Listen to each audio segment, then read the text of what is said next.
In today's video, we are solving a numerical of a dog and a cat, in which dog is running towards a cat, in such a way that the velocity vector of dog is always towards cat.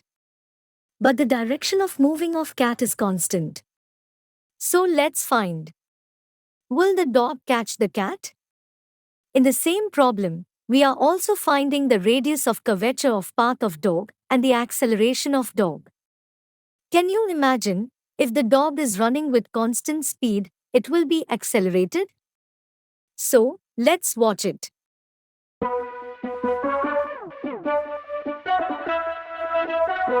Question: a dog moves uniformly with velocity v, so that the velocity vector v is continuously aimed at a cat, which in its turn moves rectilinearly and uniformly with velocity u.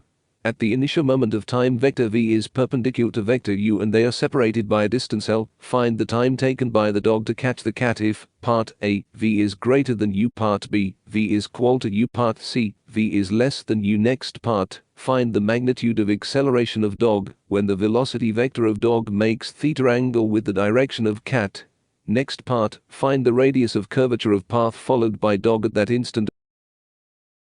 Hello students, इस problem में हम लोग देख रहे हैं कि इसमें given है कि this is dog and dog is moving towards a cat which always moves on straight line with constant speed u, but dog can change its direction, but its speed of given speed v remains constant.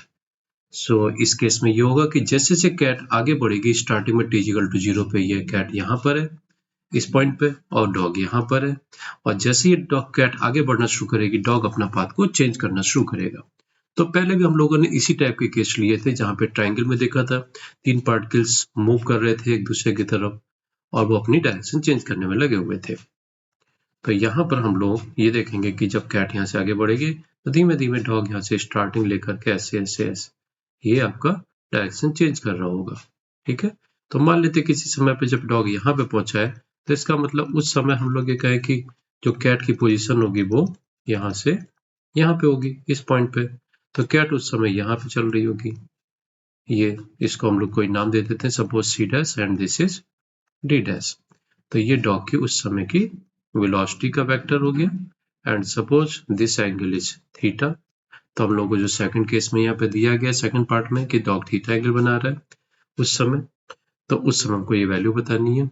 तो हम लोग इस problem को start करते हैं। Okay, तो इसमें थोड़ी सी हम लोग यहाँ पर एक नए फिगर में आगे बढ़ते हैं। सपोज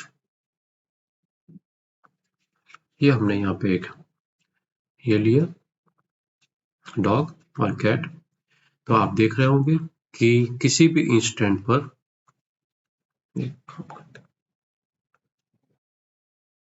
ये हमने यहाँ पे स्ट्रेट लाइन ली,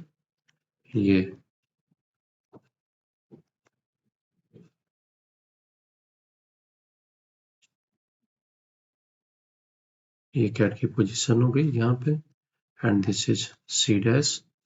स्टार्टिंग में डॉग यहाँ पे था ये, और इसको हमने एल डिस्टेंस ली डी। डॉग ने यहाँ से स्टार्टिंग इस डायरेक्शन में करके और धीमे धीमे घूमते घूमते इधर पहुंच चुका है। तो ये यहाँ से इसके पास में हम लोग इसको मिला देते हैं। तो ये डॉग की वेलोसिटी वेक्टर हो गया, this is at angle theta, this is position D dash. तो अगर हमसे पूछा जाए किसी इंस्टेंट पे इस टी टाइम पे हम लोग ये फिगर ड्रॉ कर रहे हैं, तो टी टाइम में अगर ये फिगर ड्रॉ कर रहे हैं तो उस केस में डॉग का जो ये होगा वेक्टर वो इधर की तरफ जा रहा है वी से, और जो कैट का है जरा इसको थोड़ा रब कर देते हैं इस पॉइंट को। तो ये कैट इधर की तरफ जा रहा है, कैट ये सी डैश पॉइंट ये थीटा होगा, दिस इज यू। तो हम लोग यहाँ पर वेलोसिटी ऑफ अप्रोच निकालते हैं, velocity of approach of cat and dog. तो अगर ये सी डैश डी डैश को हम लोग थोड़ी देर के लिए सपोज ये आर डिस्टेंस मान लें, तो ये आर डिस्टेंस टाइम के साथ में कम हो रही है, तो minus d R by D T, this is velocity of approach and this is given by this figure, तो ये v तो इधर की तरफ जा ही रहा है, u का कंपोनेंट हम लोग इधर ले लेंगे, तो ये आ जाएगा v minus u cos theta. तो v minus u cos theta से ये डिस्टेंस कम हो रही है, तो इसको हम लोग यहाँ पे फर्स्ट इक्वेशन भी मान सकते हैं। इसको हम ब्लॉक में बंद कर लेते हैं, आगे काम आएगी।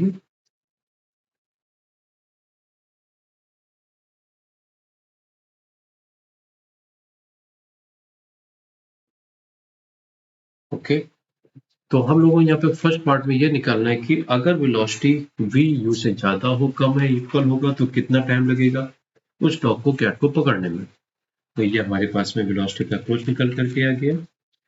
अब हम लोग यहाँ पर इनिशियली, तो ये आपके पास में जो माइनस डी आर है, this is equal to v minus u cos theta and this is dt। हम लोग इसको इंटीग्रेट कर दें दोनों साइड से, तो t इज इक्वल टू 0 पर इनके बीच में जो डिस्टेंस इनिशियली वो l थी, और सपोज हम लोग कि t टाइम में ये इसको डॉग कैट को कैच कर लेता है, तो उस समय इनके बीच में जो डिस्टेंस होगी वो 0 हो जाएगी। तो यहाँ से मिलेगा हमको ये r लिमिट l से 0 and this one equal to, ये आ जाएगा v into t minus u integral of cos theta dt from 0 to t, और यहाँ पे हम लोग लिमिट लगाएंगे 0 से t। तो इसको आगे बढ़ाते हैं, तो LHS में जो हमको मिल रहा है वो हमको मिल रहा है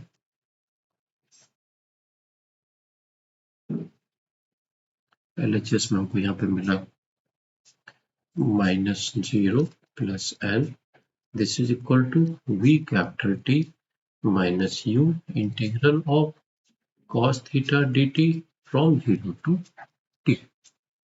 ये हमारे पास में इक्वेशन नंबर सेकंड बोल देते हैं इसको हम लोग। दूसरी इक्वेशन, अब दूसरी इक्वेशन में वापस हम लोग फिगर पे जाते हैं। तो फिगर में देखिए, मान लेते हैं कि ये जो कैट है यहां से चलते चलते यहाँ पे पहुंच जाती है फाइनली C0 पोजीशन पे। तो कैट कंटिन्यूसली u स्पीड से चल रही है, और यहाँ से चलते चलते कैपिटल T टाइम में अगर ये पहुंचती है, तो इसने जो डिस्टेंस ट्रेवल की होगी वो u into capital T travel की होगी। और डॉग का जो ये वाला कंपोनेंट है अलोंग हॉरिजॉन्टल डायरेक्शन बोले या एक्स एक्सिस के अलोंग, ये कंपोनेंट आ रहा है इसका v cos थीटा, यही कंपोनेंट इसको टुवर्ड्स राइट मूव करा रहा है। तो कैपिटल T टाइम में डॉग का यही कंपोनेंट ये वाली डिस्टेंस ut ट्रेवल करेगा। तो सेकंड इक्वेशन जो हमारे पास में आ रही है, इसको अगर हम लोग लिखें तो ये आ जाएगा आपके पास में डॉग का component integral of v cos theta dt from 0 से t टाइम में, ये जो है कैट ने जो डिस्टेंस ट्रेवल की है वो u into T. This is third equation. तो हमारे पास में v कांस्टेंट, तो हम लोग इस इंटीग्रेशन में से v को बाहर निकाल लें, this is cos theta dt and this one equal to u capital T from 0 से t। तो यहाँ से हमको वैल्यू मिली integral of cos theta dt, this is equal to ut upon v। इस पूरे इंटीग्रेशन की वैल्यू 0 से t है, इस पूरे इंटीग्रेशन की वैल्यू को हम लोग इस इक्वेशन में क्वेश्चन नंबर 2 में पुट करने वाले। तो हमारे पास फाइनली आया L, this is equal to v capital T minus u, और इंटीग्रेशन की वैल्यू हम लोग यहाँ पर जो पुट कर रहे हैं वो मिल रही है हमको यहाँ पर u capital T divided by v। इसको थोड़ा सा सॉल्व करते हैं, तो this is equal to L capital T यहाँ पे कॉमन हो जाएगा and this one u square minus u square whole divided by v। तो यहाँ से हमको मिला टाइम, टाइम की वैल्यू मिली n into v, cross multiple करने से upon v square minus u square. तो ये टाइम आ रहा है जो कि v और u पे डिपेंडेंट है। अब अगर हम यहाँ पे जो हम लोगों केस गिवन थे उसके हिसाब से सोचे, तो सपोज जो भी केस, पहला कि अगर v ग्रेटर देन u है, डॉग की स्पीड अगर ज्यादा है, तब तो इसका आंसर हो जाएगा यही जो हम लोगों ने निकाला है LV upon v square minus u square. Second case में अगर v is equal to u हुआ, तो उस केस में ये डिनोमिनेटर यहाँ पे 0 हो जाएगा, मतलब time this tends to infinite. इसका मतलब ये भी होगा कि कैट आगे आगे चली जा रही होगी यहाँ से इधर, ये कैट हो गई और धीमे धीमे डॉग ने अपनी डायरेक्शन चेंज करते करते फाइनली इसी ट्रैक पे आ चुका है डॉग, और ये डॉग हो गया, ये कैट हो गई। इनके बीच में एक डिस्टेंस मेंटेन हो चुकी है और फाइनली दोनों सेम स्पीड से चल रहे हैं, तो इनफाइनाइट टाइम उनको लगेगा v इक्वल टू यू में। और तीसरे केस में when v is less than u, उस केस में टाइम की वैल्यू निगेटिव आ रही है, that means dog can not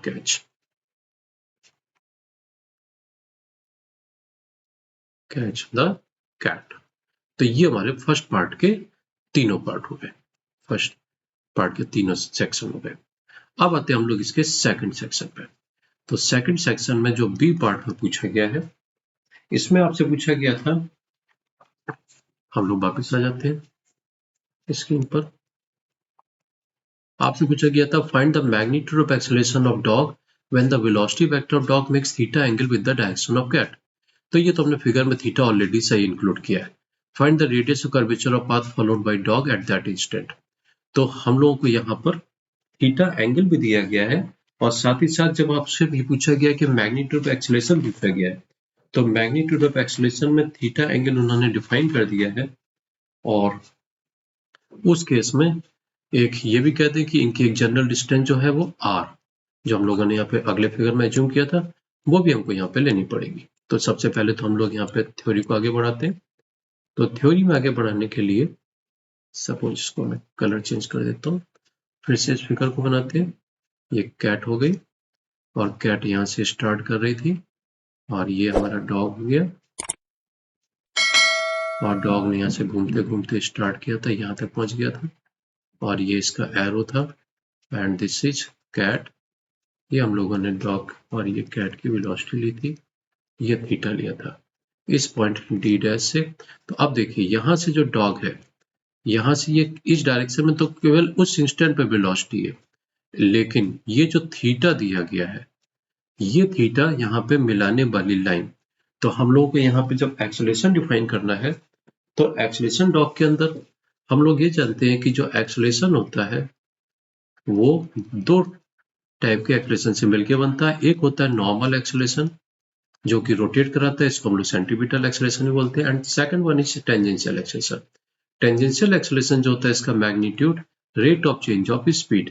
अब आप खुद देखिए कि क्या डॉग की यहाँ पे स्पीड चेंज हो रही है, नहीं चेंज हो रही है।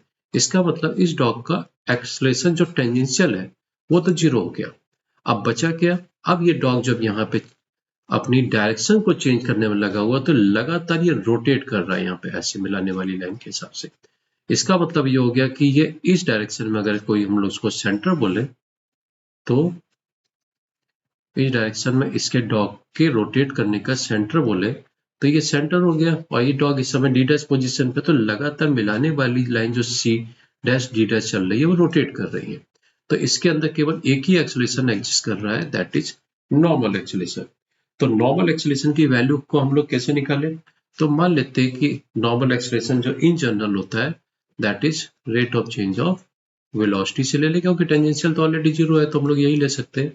तो an की जो वैल्यू आएगी उस केस में हम ये कहेंगे कि dy dt and this is v is equal to r omega, एक जनरल फॉर्मूला। हम लोग यहाँ पे इसको भी देख सकते हैं कि इसको अगर डिफरेंशिएट करें तो omega and this one dr by dt plus आप यहाँ पे इसको ले लीजिए r d omega by dt। तो आप यहाँ से भी इस फॉर्मूले को देख सकते हैं कि dr by dt होता है v, तो ये हो गया omega v and second one r into alpha, और ये असली में टेंजेंशियल एक्सेलरेशन है जो कि हमने इसको जीरो बोला है। तो हमारे पास में नॉर्मल एक्सेलरेशन का एक बड़ा इंपॉर्टेंट फॉर्मूला निकल के आ रहा है ओमेगा इंटू वी। तो इस ओमेगा इंटू वी से हम इसका नॉर्मल एक्सेलरेशन निकालने वाले हैं। तो नॉर्मल एक्सेलरेशन के लिए अब इस जगह पे ओमेगा और वी क्या चीज है, ओमेगा जो है हम लोगों ने जो देखा था यहाँ पे कि डॉग का जो रोटेशन जो ले रहा है डायरेक्शन, उसका जो वेक्टर है ये v चल रहा है, उस इंस्टेंट पे ये थीटा चल रहा है, तो ये हमारे पास में इसका सेंटर आ रहा है। ठीक है, इस सेंटर पे मिलाने वाली लाइन रोटेट कर रही है। तो हम लोग ये बोले यहाँ पे कि जो ओमेगा डिफाइन हो रहा है वो मिलाने वाली लाइन जो आ रही है डॉग की, वो कौन सा कंपोनेंट घुमा रही है। आप देखिए इस फिगर में ये आपके पास में ओमेगा की वैल्यू जो है वो डॉग को अगर हम सेंटर मान दें, तो अब डॉग को अगर यहाँ पे रेफरेंस मानेंगे तो जो सी होगा, तो ये सी और सी डैश डी डैश को मिलाने वाली लाइन कैसे घूमेगी, यू के इस कंपोनेंट्स घूमेगी, क्योंकि हमने इसको डॉग को यहाँ पे सेंटर मान लिया, ऑब्जर्वर मान लिया, तो इसका ये कंपोनेंट आ रहा है, this is u sine theta, और ये उस इंस्टेंट का यहाँ पे टी टाइम का आर डिस्टेंस है जिस पर हमको यहाँ पे निकालना है। तो इसका मतलब जो ओमेगा डिफाइन हुआ that is u sine theta divided by small r. तो यहाँ से एक्सेलरेशन ऑफ डॉग जो कि नॉर्मल है, या सीधे सीधे हम लोग यहाँ पे एक्सेलरेशन बोल दें, तो ये इसकी वैल्यू पुट करें u sine theta into v divided by r. तो ये हमको यहाँ पे एक्सेलरेशन ऑफ डॉग मिला in this case at time t, जब उन्होंने उसका एक्सेलरेशन पूछा था। ये हो गया। अब सेकंड पार्ट में, थर्ड पार्ट में इसमें पूछा गया है कि what is the radius of curvature of the path traversed by dog. तो रेडियस ऑफ कर्वेचर हम लोग को यहाँ पे निकालना है। तो रेडियस ऑफ कर्वेचर की थ्योरी में हम लोग अगर जाएं, तो रेडियस ऑफ कर्वेचर जो होता है कि अगर कोई पाथ ये चल रहा है, तो उस समय अगर इसकी वेलोसिटी यहाँ पे v आपको गिवन है और एक्सेलरेशन 90 डिग्री वाला एक्सेलरेशन ए नॉर्मल गिवन है, तो और ये 90 डिग्री पे कंपोनेंट चल रहा है, तो ये जो सेंटर पे रेडियस ऑफ कर्वेचर बन रहा है, तो हम लोग ये कहते हैं कि a normal this is equal to v square divided by rho. तो हमको यहाँ पर ए नॉर्मल मिल चुका है, तो ए नॉर्मल की वैल्यू हम लोग यहाँ पे पुट कर दें, तो रेडियस ऑफ कर्वेचर की जो वैल्यू मिलेगी वो मिलेगी v square divided by a normal. अब आप कहेंगे कि वी स्क्वायर यहाँ पे कौन सा वी स्क्वायर, क्या डॉग और कैट के बीच में रिलेटिव एक्सेलरेशन? नहीं, यहाँ पे रिलेटिव एक्सेलरेशन नहीं, रिलेटिव वेलोसिटी लेनी पड़ेगी क्या डॉग और कैट के बीच में। तो यहाँ पे रिलेटिव नहीं लेना है हमको, केवल डॉग की रियल वेलोसिटी लेनी है।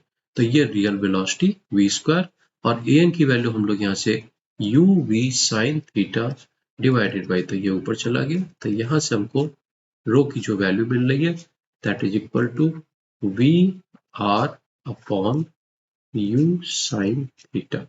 ये हमको यहाँ पे इस डॉग का radius of curvature of path at that instant define हो रहा है। इसका जो ये यहाँ पे जो वेलोसिटी ली गई है इस फॉर्मूले में, एक नया फॉर्मूला है एक्सेलरेशन का, इस फॉर्मूले को आप याद भी कर सकते हैं, आगे के लिए काम आएगा आपके। Acceleration normal is equal to omega times of v। तो आज के लिए हम लोग इस न्यूमेरिकल को इतना ही रखते हैं और इसको क्लोज करते हैं, और फर्दर आपको न्यूमेरिकल नए नए एडवांस लेवल के मिलते रहेंगे जिससे कि आपकी प्रिपरेशन ना रुके। और अगर ऐसे न्यूमेरिकल है तो आप प्लीज इसको लाइक कर दीजिए और बेल आइकन जरूर दबा दीजिए जिससे कि आपके पास में नोटिफिकेशन आता रहे। और हम लोग जल्द ही थ्योरी वाले लेक्चर्स भी स्टार्ट करने जा रहे हैं। Okay, thank you.